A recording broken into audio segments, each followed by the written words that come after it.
Se inscreva no canal Vida Revista, ative o sininho e compartilhe. Obrigado!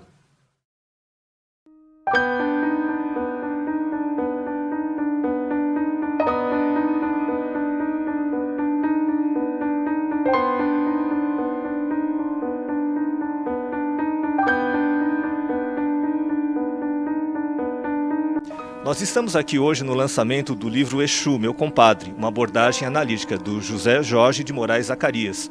E eu já li esse livro, li com um enorme interesse porque eu sempre quis entender melhor esse mito, Exu, né, de uma maneira mais ampla e mais profunda. Eu nunca, sempre desconfiei muito assim da ligação da figura do Exu com o diabo. E esse livro ele fala de uma maneira muito clara e muito profunda sobre a amplitude desse mito. Tá? E vou pedir para o Zacarias falar um pouco para a gente sobre isso. Exu é uma figura muito importante na tradição de matriz africana. É um orixá, portanto, uma divindade que veio para o Brasil exatamente por conta do tráfico dos escravos da África, né, em todo o tempo colonial. Então, esse orixá chegou aqui junto com tantos outros, com Ogum, Oxóssi e outros tantos, e foram incorporados através de um processo de hibridização com toda a cultura que já havia aqui no Brasil, seja a tradição indígena, seja a tradição católica popular trazida pelos portugueses. Neste ponto de vista, quando Exu começa a ser reconhecido no contexto brasileiro, ele é ainda, dentro da visão do candomblé, um orixá dos caminhos, o orixá da comunicação, o orixá que leva, abre e fecha as portas. Essa ideia de Exu, de levar, abrir caminhos e possibilitar o trânsito das energias. Quando mais tarde há uma hibridização maior e os princípios católicos começam a se aproximar da figura de Exu, ele acaba sendo associado com uma figura do diabo cristão. Embora Exu não tenha absolutamente nada a ver com o diabo cristão, para muitas pessoas ele foi associado por conta de um aspecto brincalhão, de um aspecto galhofeiro. Então ele tem esse aspecto que muitas vezes é sombrio, ele vai lidar com questões que para nós pode ser mais pesada dentro de uma moral cristã, como, por exemplo, a agressividade, a malandragem, a violência, a sensualidade, são coisas que são difíceis de serem assimiladas dentro da cultura judaico-cristã. Portanto, ficam com o aspecto do mal. E aí no cristianismo vai parar nas mãos do diabo, né?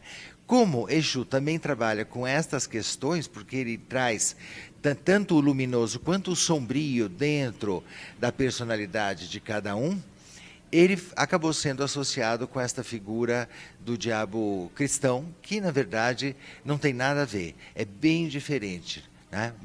Basta saber que, por exemplo, no sistema do candomblé, não existe bem e mal. Né? Não existe uma divindade voltada para o bem e uma divindade voltada para o mal.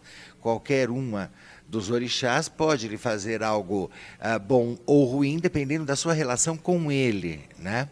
Como em todas as religiões mais antigas. Já como no cristianismo houve a cisão entre bem e mal, e o mal ficou com o diabo, por isso que houve essa confusão de associar Exu ao diabo. Mas, na verdade, ele está mais para um anjo da guarda do que para um diabo mesmo.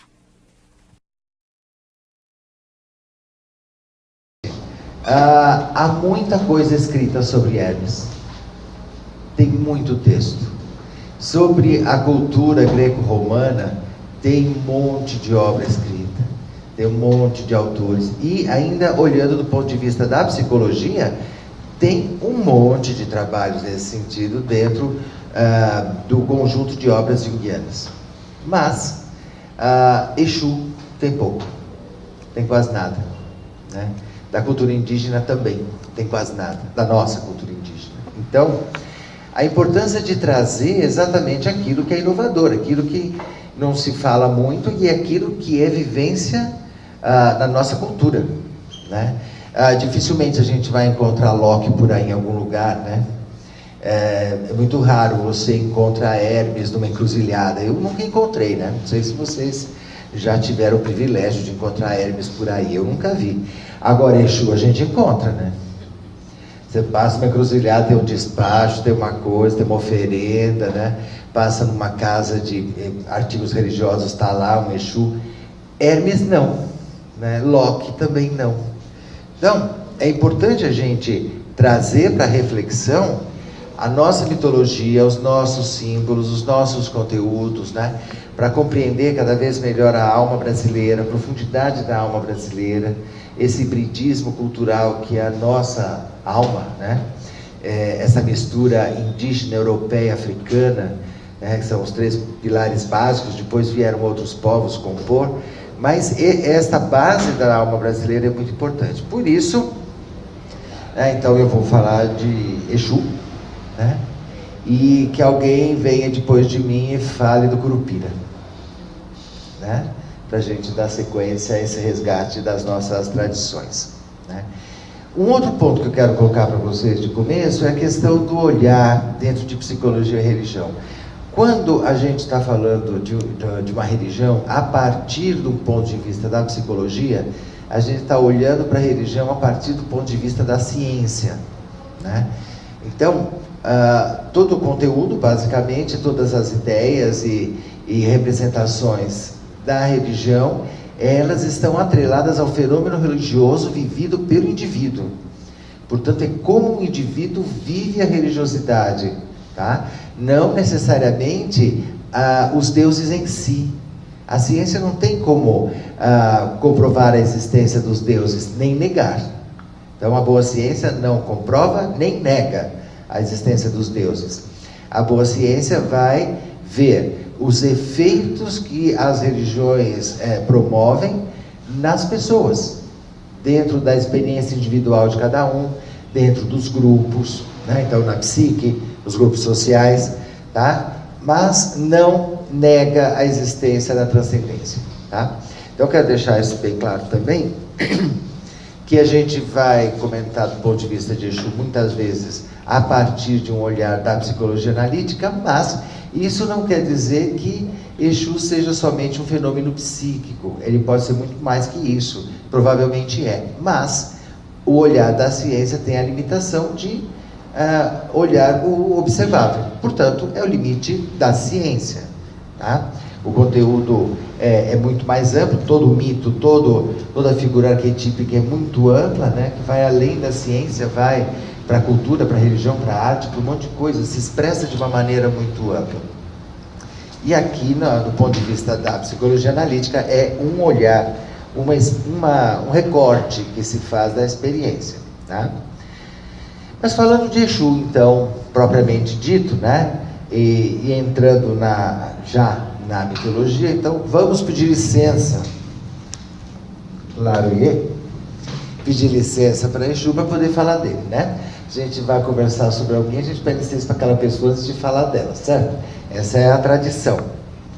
Então, Exu chegou no Brasil por conta do período de escravidão. Então, quando os povos de África vieram para o Brasil, eles trouxeram sua religiosidade, óbvio, né?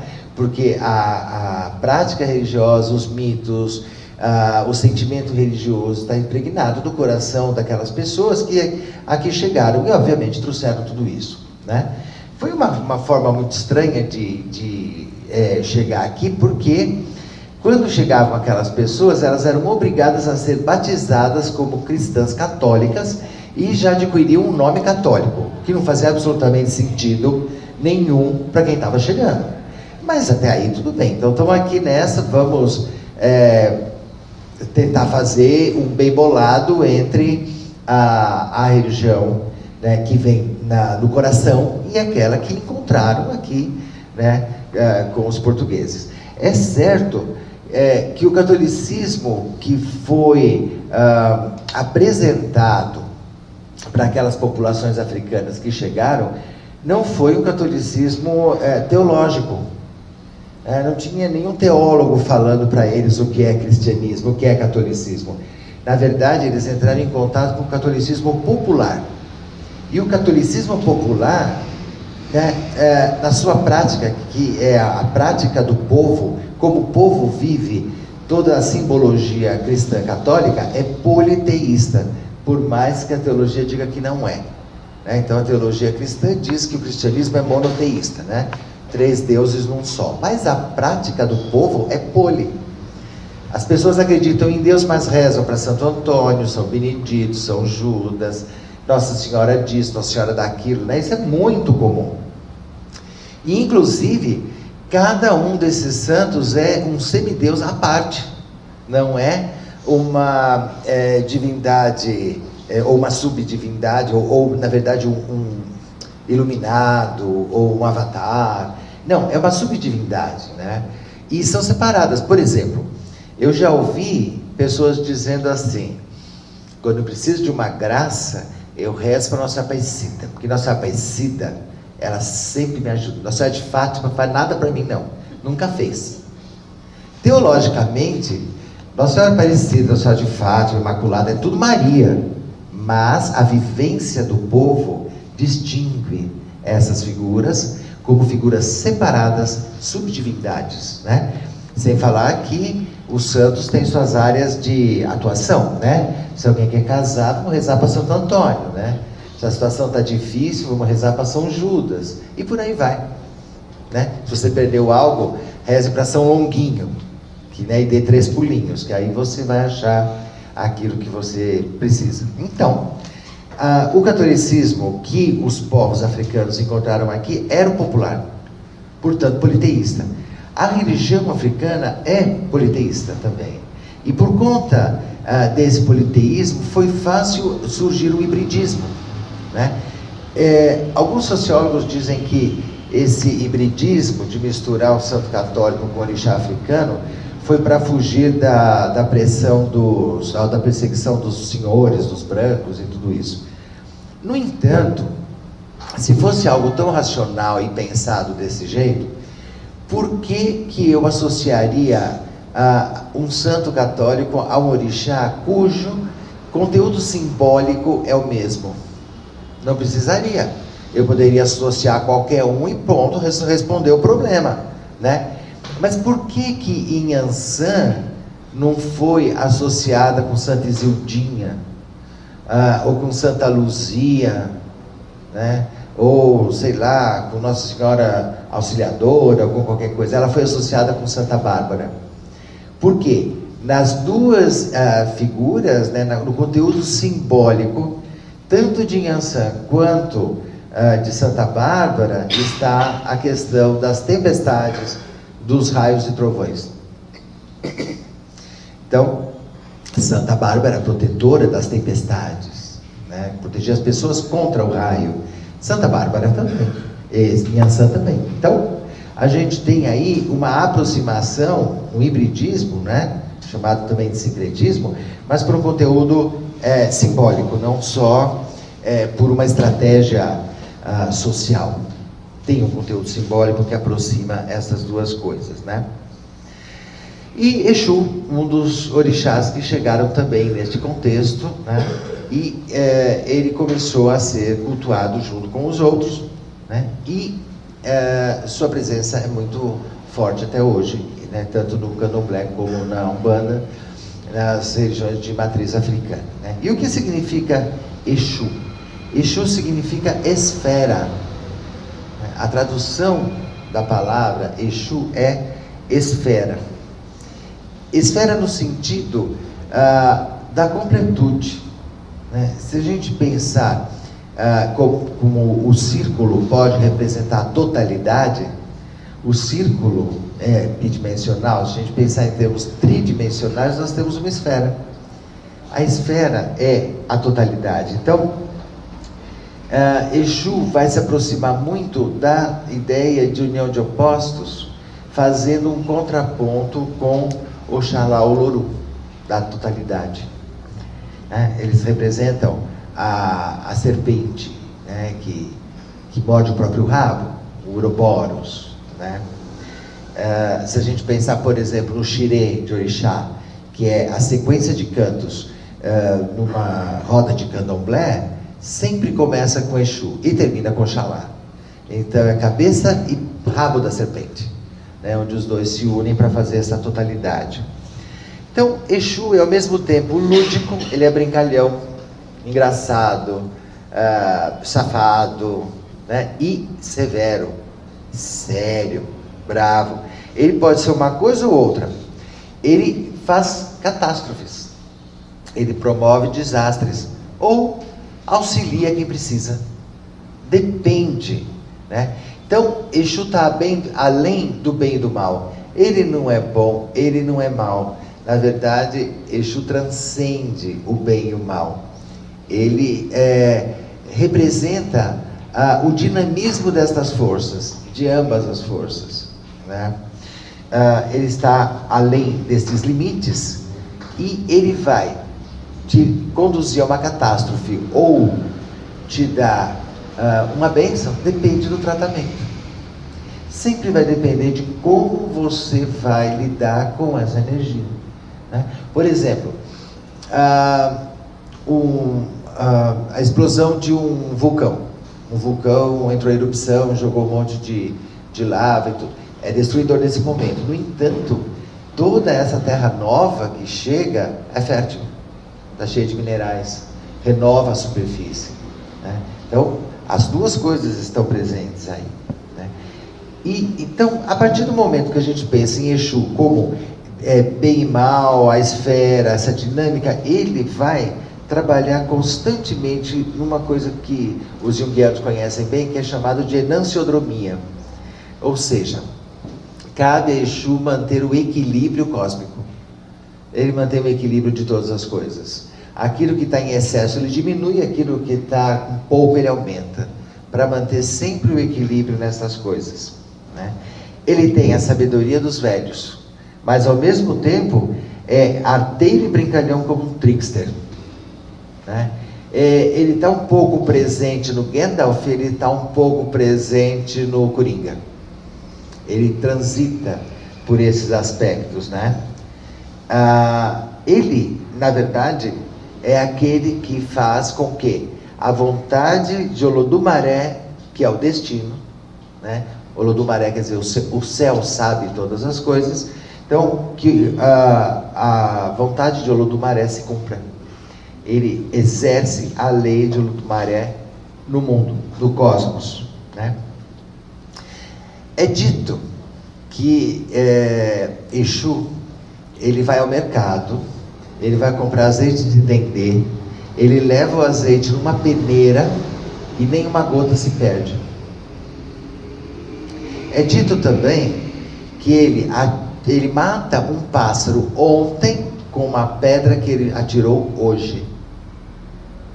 Ou seja, Exu subverte o espaço, porque leva dendê numa peneira e não cai nenhuma gota, e o tempo, que ele mata ontem um pássaro com a pedra que ele lança hoje.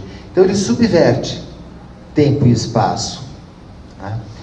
Numa das muitas histórias, muitos mitos de Exu, ele ajuda Olofim a criar o universo.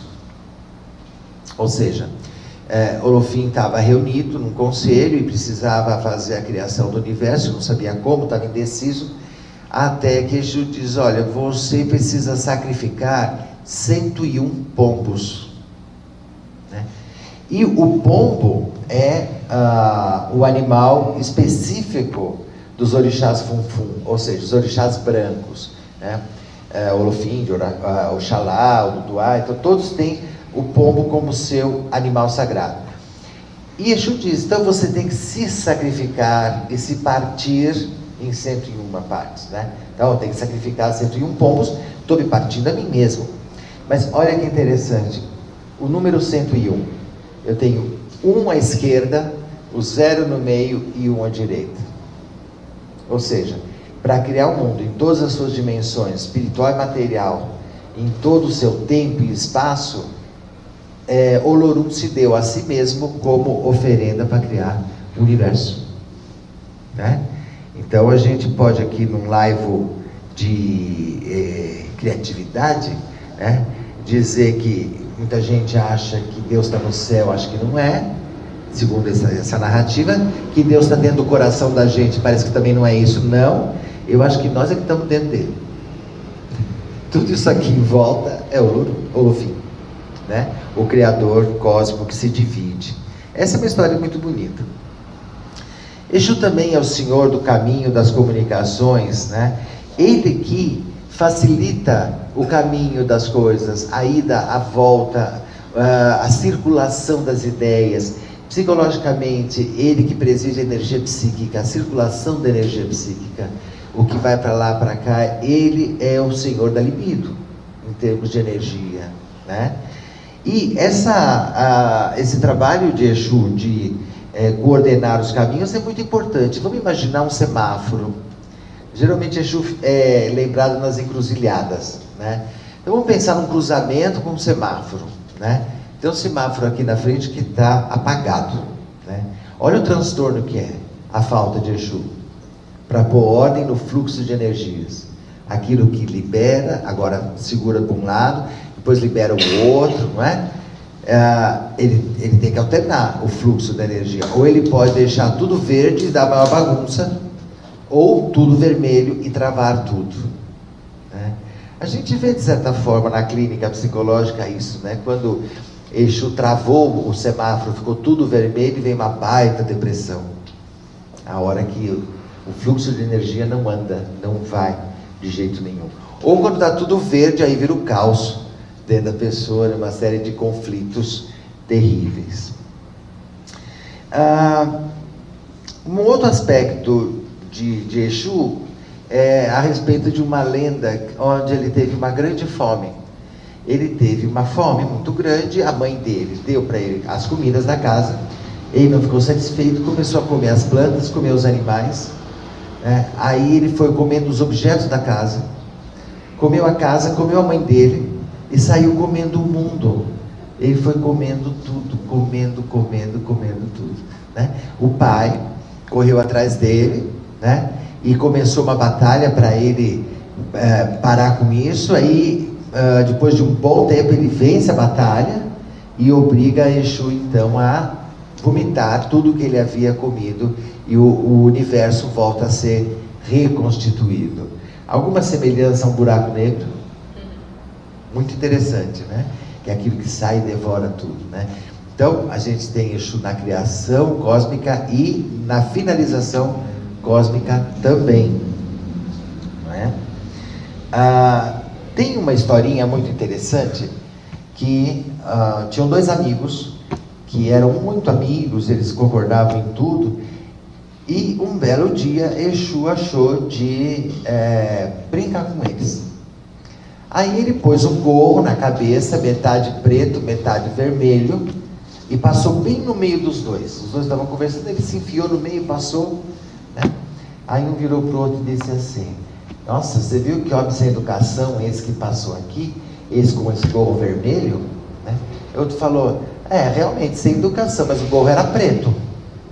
Não, o gorro era vermelho, eu vi. O outro: não, era vermelho. Não, era preto, era vermelho. Aí eles começaram a brigar. Brigaram, começaram a se dar uns socos. Aí quando não aguentava mais, Exu apareceu e mostrou o gorro de duas cores, vermelho e preto. Aí eles começaram a rir e acharam tudo muito engraçado. Mas olha que interessante, né? Exu mostra pra gente, tem dois lados tudo. Veja um lado e veja o outro. Veja o vermelho, veja o preto. Procure o olhar do meio. Procure olhar em cima dessa perspectiva dualista, né? Todo bem tem mal, todo mal tem bem, né? Agora quando a gente pensa inclusive nessas questões políticas que estão aí fervendo no mundo, tudo tem dois lados. Exu mostra que todas as coisas têm dois lados. E a gente precisa perceber sempre os dois lados das coisas, né? Do ponto de vista psíquico, é importante conhecer o limiar entre consciente e inconsciente. Não ficar só no inconsciente, nem só na consciência, né? Se você ficar só focado na consciência, né, você está caminhando para a neurose, negando o inconsciente. Se você ficar só com o inconsciente, você está caminhando para a psicose. E Exu está dizendo, vamos transitar, vamos conversar esses dois lados, né? O diálogo entre consciente e inconsciente. Uma outra lenda dele, muito interessante, né, que vai falar da enanciodromia ou do equilíbrio de forças, é o seguinte: Tinha um reino lá na África que era um rei muito ruim. Era um cara péssimo, né? Ele era autoritário, prepotente, mandava em todo mundo, e se ele não gostava de alguém, ele arrumava uma justificativa qualquer, prendia o camarada e o executava, né? E Olorum, olhando isto, disse: não, isso não está certo, esse tipo de coisa precisa ser modificado. E mandou Exu que fosse até o reino para dar um jeito naquela situação. Obviamente, Exu não é Ogum, não é aquele que vai chegar com a espada e já vai brigar com o rei e já vai fazer uma guerra, não. Exu é mais trickster, ele arma por baixo, ele é o laço do inconsciente que você vai cair na armadilha. Ele funciona de um outro jeito, ele nunca vai de frente, ele vai mais por baixo. Então Exu chegou lá no tal do reino e abriu uma alfaiataria. Abriu uma alfaiataria, está lá no reino e tal. E apareceu um camarada e pediu para ele fazer uma capa. Aí Exu tirou as medidas, tudo direitinho, ia fazer a capa, né? E cobrou um valor, tal. Vou fazer a capa para você, volte daqui uma semana que a capa estará pronta. Tá bom, o camarada foi embora, feliz da vida. Neste meio tempo, passou uma semana, Exu fez a capa, estava lá pendurada esperando o freguês, né? Iku chegou no reino. Iku é a morte, né? Então era muito costume de Iku frequentar o reino. Por quê? O rei sempre mandava matar meia dúzia por semana, então ela tinha que aparecer lá para levar as pessoas, os mortos. Aí Iku chega no reino e vê a alfaiataria e entra, né? Ô Exu, você aqui, né? O que você está fazendo aqui? Ah, agora eu sou alfaiate. Abri uma alfaiataria, estou trabalhando aqui no reino. Ó, que legal! Nossa, estou vendo aqui essa capa que você fez, que capa bonita. Gostou? Então, essa capa foi um freguês que me pediu, e se você gostou, que bom, né? Aí Iku disse assim: eu quero essa capa para mim. Aí Exu disse: olha, vamos fazer o seguinte, vamos fazer um negócio. Amanhã chega o freguês aqui, então eu vou dar a capa para ele, ele vai me pagar, porque eu quero ganhar pelo meu serviço. E ele vai estar usando a capa, você é a morte. A hora que você encontrar com ele, você mata ele e pega a capa para você, não tem problema nenhum, né? E mas pelo menos eu ganhei meu serviço. E a hora que você encontrar com ele, você mata ele, tá bom? Tá, então tá combinado. Aí a morte pegou o que tinha que pegar e foi embora. Aí no dia seguinte chegou o freguês, o rapaz. Ah, que capa bonita, ficou boa, não sei o quê. Pagou Exu, né? E aí Exu disse assim: olha, me faz um favor. Como eu estou aqui novo, né, na minha alfaiataria, vi esta capa e passei na frente lá do palácio fazer propaganda. Aí as pessoas que virem a capa e vão gostar, você indica a minha alfaiataria, para eu ter freguesia. Aí o rapaz falou: não, é justo, não tem problema nenhum, vou fazer isso. Aí o rapaz vestiu a capa e foi passear na frente do palácio. Quem foi que viu a tal da capa? O príncipe, o filho do rei. Aí o menino chegou para o rei, que era um déspota, e falou: pai, eu quero aquela capa para mim. Ah, não tem problema. Aí o rei fez uma acusação falsa para o rapaz, o dono da capa, mandou prender ele, né, tirou a capa e deu a capa para o príncipe, né? E esse rapaz, preso, automaticamente foi condenado à morte. No outro dia, estava tudo montado para ser a execução dele, né? Então estava lá na praça central, né, da aldeia, estava o rei, o príncipe com a capa, o condenado, que era o verdadeiro dono da capa, né? E chega Iku, a morte, né? Para mais um que vai morrer. Ela vai entrando, vai vendo aquilo lá e diz: ah, bem que Exu falou, então agora o rapaz já pagou, eu vou matar o dono da capa e levar a capa comigo. Aí ela pega e mata o príncipe. Quando o príncipe morre e ela pega a capa, né, todo mundo começa a ter uma comoção, né? Aí eles destituem o rei, expulsam o rei e pegam o rapaz, o original dono da capa, que ia ser morto, e o colocam no trono como rei sobre aquele povo. ele se torna rei, né? Ele se torna rei, né? O povo fica livre da tirania, Iku vai embora com a sua capa nova, e Exu fecha a alfaiataria e diz: pronto, missão cumprida, o que eu tinha que fazer já fiz. Restabeleceu o equilíbrio. O que estava mais alto desceu e o que estava mais baixo subiu, né? Então, a ação de Exu, simbolicamente, é sempre essa, de fazer o contraponto psíquico das questões da nossa própria alma, né? Aspectos que a gente põe muito para cima, né, de repente ele derruba. Por exemplo, a história a figura da torre fulminada do tarô. Provavelmente quem derrubou aquela torre foi Exu, nessa outra leitura, né? A gente juntando as mitologias, né? Então, Exu tem esse movimento, né, de fazer o equilíbrio, de manter a homeostase, de restabelecer aquilo que está perdido, né? Então, quando você tem um grupo extremamente autoritário e agressivo, é Exu que vai fazer a derrocada para que haja um equilíbrio e tudo isso. E aí o que acontece? Depois de um bom caminho, né, da própria história do Brasil, a gente vai ter o surgimento do candomblé de caboclo, né, que ele vem de tradição angola. O candomblé de caboclo, ele surge porque os povos banto que trazem o candomblé de Angola, eles entendem que o dono da terra deve ser cultuado como ancestral da terra. Então, na África, eles cultuavam os seus ancestrais africanos. Uma vez aqui, qual o ancestral que é o dono da terra? O índio. Então, o candomblé de Angola começa a fazer o culto ao índio ancestral, que era o antigo dono da terra. E aí começa a surgir no candomblé a figura do caboclo. O caboclo, as entidades encantadas, os mestres, as mestras, e começa a ter toda uma outra significação simbólica da religião a partir daí. Nessa sequência de histórias é que vai surgir mais tarde, no século XX, a Umbanda. A Umbanda, ela faz uma mistura, um hibridismo entre o candomblé de Angola, o candomblé de caboclo, o kardecismo, por conta dos passes, né, magnéticos, o catolicismo, por causa do sincretismo, uso de incensos e das imagens dos santos, né, da pagelança, por conta das ervas, dos chás, das bebidas e do uso da fumaça como elemento mágico, e do esoterismo.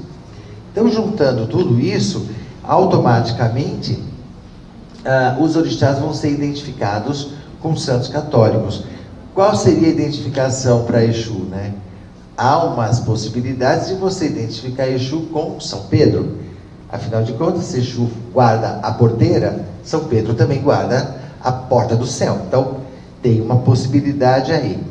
No entanto, como a influência do cristianismo é basicamente bem e mal, né, ela divide o bem e o mal, né, na tradição de matriz africana não existe bem e mal.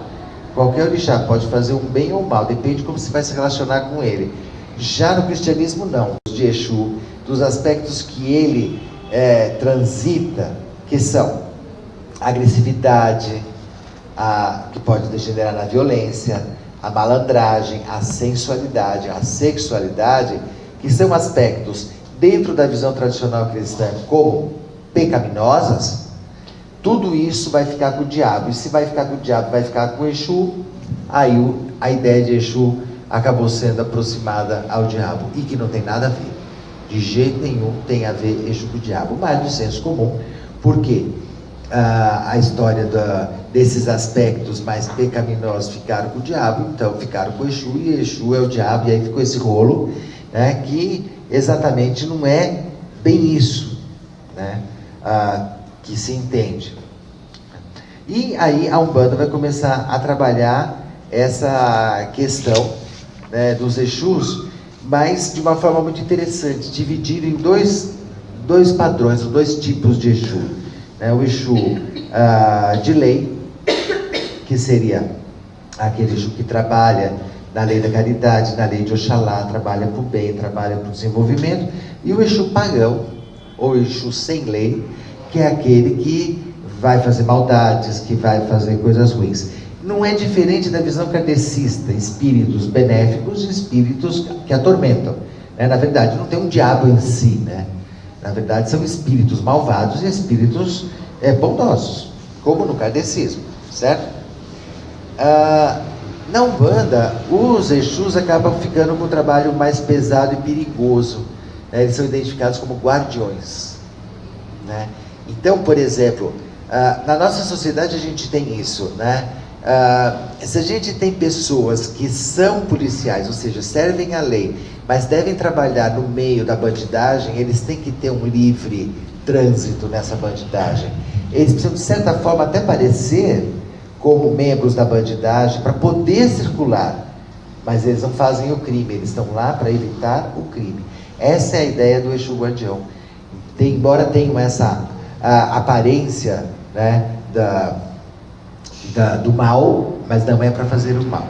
Mesmo porque é muito interessante que é curioso notar isso, né? Quando você tem a Umbanda, né, muitos terreiros têm, cada dia é uma gira de uma entidade diferente, de uma linha diferente, né?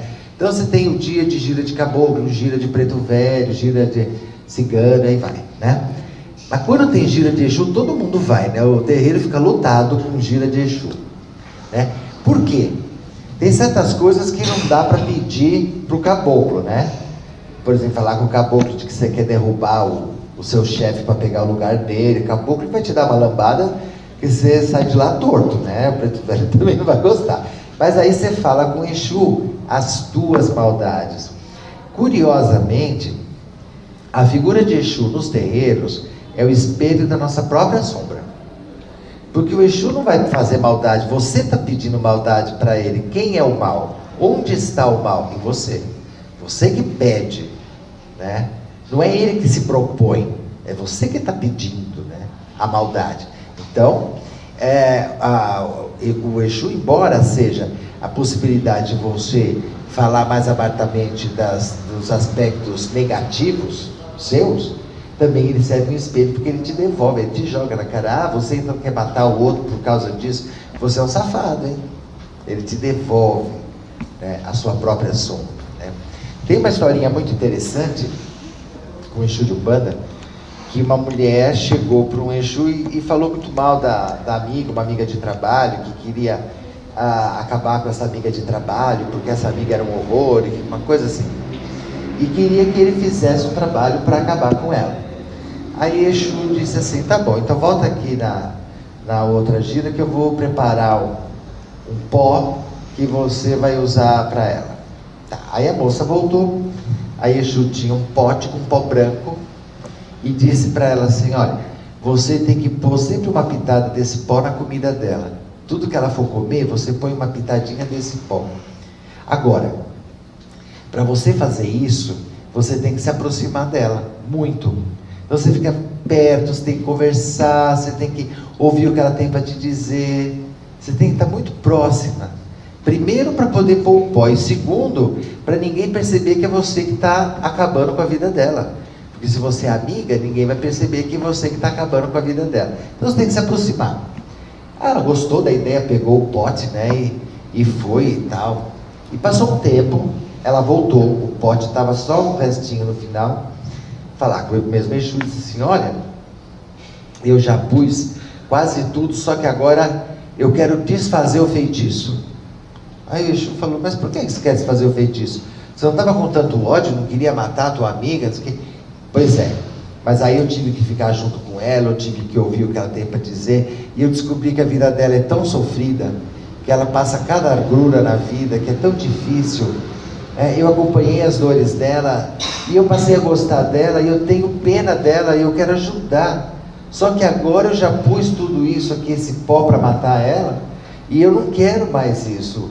Como é que a gente desfaz o feitiço? Aí Exu deu uma bela gargalhada, que ele adora dar, e disse: então o feitiço já está desfeito, você já não tem mais essa raiva da moça, isso que você pôs é açúcar. Era açúcar, né? Então o feitiço estava no coração dela, não era um pó, e conseguiu desfazer o feitiço, né? Então o Exu tem dessas, né? E é interessante que na Umbanda vai surgir a figura da pombagira, né? Um Exu feminino, né? Que aliás ganhou um presente, inclusive, né? Da Dona Rosa. E então com Exu vai ficar principalmente os aspectos da agressividade, da violência, da malandragem, da falcatrua. Ele vai trabalhar estas questões da nossa própria psique. E enquanto para pombagira vão ficar os aspectos da sensualidade, da sexualidade, dos encontros amorosos. Ela que vai trabalhar essas questões, né? E veja, culturalmente, para o homem fica o aspecto da agressividade, para a mulher a sensualidade. É a própria questão cultural que está expressa na simbologia da religião popular, né? Que é exatamente esse o aspecto da pombagira, trabalhar com essas questões. E aí os lugares e os nomes que os Exus têm são aqueles aspectos praticamente sombrios para nós, né? Por exemplo, tem os Exus do cemitério, né? João Caveira, Seu Caveira, a Dona Rosa Caveira, Sete Catacumbas e por aí vai, né? São os Exus do cemitério. Óbvio que a morte é algo que nos assusta, a gente não gostaria de não pensar nisso, é um conteúdo sombrio, né? Aí tem os bares, a noite, a malandragem, as ruas, né? Tranca-ruas, né? A gente já imagina que é o Exu famoso, a gente já imagina aquele personagem que está no canto da esquina, assim, muito pronto. Você não sabe se ele vai te atacar, se ele vai te roubar, se ele vai te matar, se vai te ajudar. Então todo o medo que a noite traz, o medo da escuridão. Então os próprios nomes de Exus na Umbanda, eles representam esses aspectos. Um outro exemplo, Exu Veludo, né? O Exu Veludo também é bem conhecido, né? Veludo quer dizer peludo, né? Então você imagina que a configuração desse Exu é como um lobisomem. Ele é um lobisomem peludo, né? Então qual outro aspecto sombrio da nossa personalidade? A animalidade, o instintivo completamente solto, sem controle, sem racionalidade. Então toda essa configuração simbólica vai expressar exatamente os aspectos mais difíceis da nossa personalidade, né? Como o Zé Pilintra, seu Zé Pilintra, né? Que é o malandro do Rio de Janeiro, né? Que antes ele era do Recife, um malandro do Recife, e antes disso ele é o rei do catimbó, né? Ele é uma entidade do catimbó, que já é uma mistura da cultura africana e indígena, né? E acabou virando malandro carioca, né? Então os malandros, essa coisa de passar a perna, né? Então, se a gente pensar Exu como uma imagem simbólica da energia psíquica, né? A expressão simbólica da energia psíquica, a expressão simbólica dos aspectos sombrios expressos na religião popular, nas tradições populares e na alma brasileira, a gente pode aprender muito desses mitos, a gente pode aprender muito desse conteúdo e com isso entender a nossa própria psique, né? É dito que cada um de nós tem um Exu e uma pombagira que acompanham, né? Que bom, a gente tem um aspecto de agressividade para usar quando necessário e de sensualidade para usar também. Se a gente não tivesse isso, não estaríamos aqui. Nós precisamos desses aspectos, assim como a gente precisa do orixá de cabeça, né? Que nos vai dirigir para o caminho da individuação, que seria o mito pessoal, né? Que conduz os processos de transformação da psique. Então Exu é isso, é energia, né? Energia que restaura o equilíbrio, energia que busca o equilíbrio das forças, energia que transita entre o bem e o mal, energia que mostra a nossa sombra, nosso conteúdo sombrio e traz a sombra para que a gente possa ver e integrar num processo contínuo de individuação, de integração dos opostos, de reconhecimento dos nossos próprios demônios, porque ele não é o demônio, nós os temos dentro e a gente projeta. E isso aí a gente precisa compreender e trazê-los para a luz, né? Trazê-los para a compreensão. Esse é Exu, esse é meu compadre, e me dá meu chapéu, que eu já vou me embora, porque brincadeira tem hora. Tchau!